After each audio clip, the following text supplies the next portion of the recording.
about yourself? What's your name and your position? My name is Matt Miller. I'm a professor of philosophy at the University of Central Oklahoma. I finished my PhD in May and began full-time work there this last fall. So I'm married and I have a son that's about 2.5. I suppose that's about it.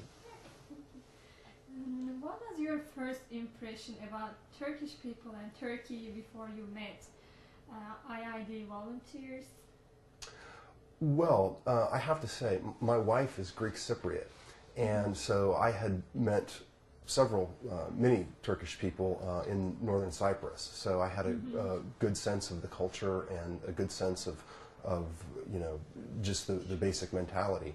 And I also have several Turkish friends apart from that when I was in graduate school that I knew actually prior to knowing my wife. So I wasn't altogether unfamiliar with Turkish culture and Turkish ideas. Have you to go to Turkey when you were invited? Absolutely not. Absolutely not.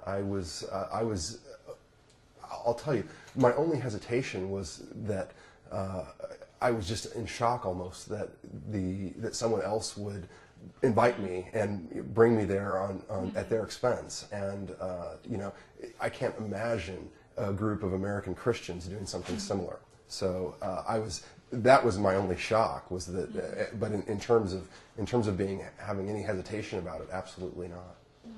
What was your friends and family's reaction? Well, they were very encouraging. Yeah, they were like, yeah, go and do it. So Really? yeah. That's interesting. So what struck you most in Turkey? Well, I think I wasn't prepared for some of the natural beauty that I witnessed while I was there. It's funny, for me, some of the similarities to other places I've been, like Greece or Cyprus, were some of the more striking things. But there wasn't any one particular thing, I guess. I mean, looking out over the city of Istanbul from Rumeli Castle, that was something that was a memorable experience. But I don't think it wasn't as if I was experiencing culture shock or anything like that. No, I was fairly prepared for what I was going to see and do. So, how your impression about change after the trip?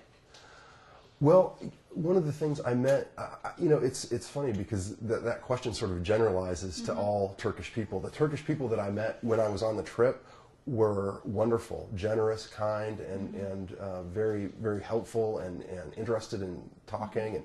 And the people that I met in other places were also, I had generally a good impression. I mean, the guy that was selling the little sweets at the store near the hotel, I couldn't talk to him, but I felt like we had a good interaction. And people that I met at the mosque, several times I went to the prayers and would see people and be acknowledged, and it was overall. I think we're all human beings, and that really is something that came through in Turkey as well as would anywhere else. So, do you want to comment on their hospitality or?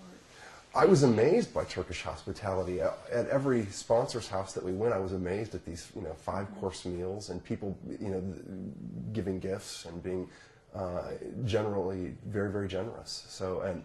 That's something that we don't see in America. Many Americans are very generous within their own families, or they're generous, to their own children. But in terms of being, generous to complete strangers, not so much. And so I was impressed by that. Yeah. What do you think about all the cities and historical sites? Well, I'll tell you, I am in some ways a student of history, and so I was aware of the historical facts, at least reading them in a history book. But it's interesting to sort of put that together with, here I am in Topkapi Castle, and this is where the Ottoman Empire was ruled for 500 years, and there's always a kind of magisterial sense when you're in a place with such great history there. So, yeah, I mean, it was very enjoyable for me to sort of go to all of these different places and see the things that I had read about or heard about before. So it was wonderful. Did the trip reinforce your hopes about establishing? Not particularly. I think it's a commendable. I think it's a commendable undertaking to have that as a goal and a real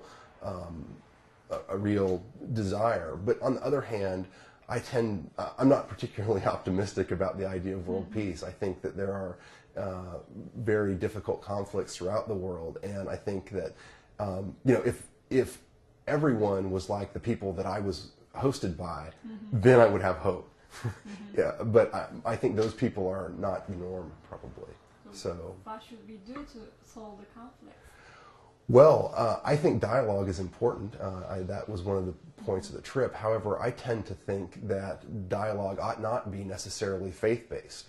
This is one of the difficulties that we have in this country, is we have really an attempt by a certain religious group, Christians, to sort of take over our government and run our government from the inside. And I think that's very, very dangerous. I like the fact that Turkey is a secular state, and I wish that, I like the model of Eastern Europe. I think that there needs to be a firm wall between church and state, and that those two things, really, our political discussions and our religious ones need to be kept absolutely separate.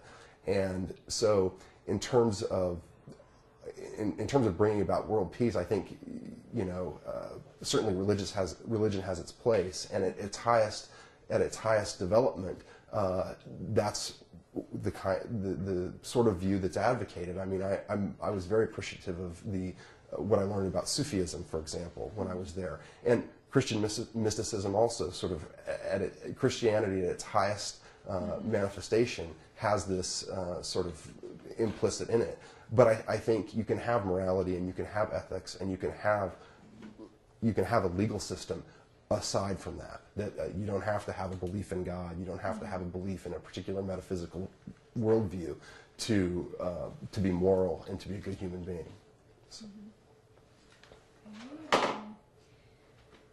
Did the trip arouse any ideas about? Well, I have to say, I mean, for me, I'm an atheist personally, and that was one of the things that was more difficult for me to deal with during the trip, is just the sort of constant bombardment with religious themes and religious information. Although I have to say, I mean, I really don't believe that necessarily interfaith dialogue is the one way to world peace. I mean, I think that interfaith dialogue is good, and it's certainly, religion can be a vehicle of morality. On the other hand, I think that when you can construe dialogue as merely interfaith, I mean, it leaves out a whole section of people. And the impression that I got was that the interfaith dialogue was really between Abrahamic religions, as opposed to, a billion Chinese Taoists, or, the nearly billion Hindus. So I think that notion of dialogue has to be expanded. And I think it's much more important to think about dialogue between human beings necessarily than dialogue of people of particular faith, as that being sort of the defining characteristic of you as a human being. I mean, when it comes down to it, we all sort of, we all put our pants on the same way every day. And what really unites us is not necessarily a belief in God or a belief in a certain metaphysical system, but what unites us is that we all have to live on this planet together. And I think that approach to dialogue might be more effective.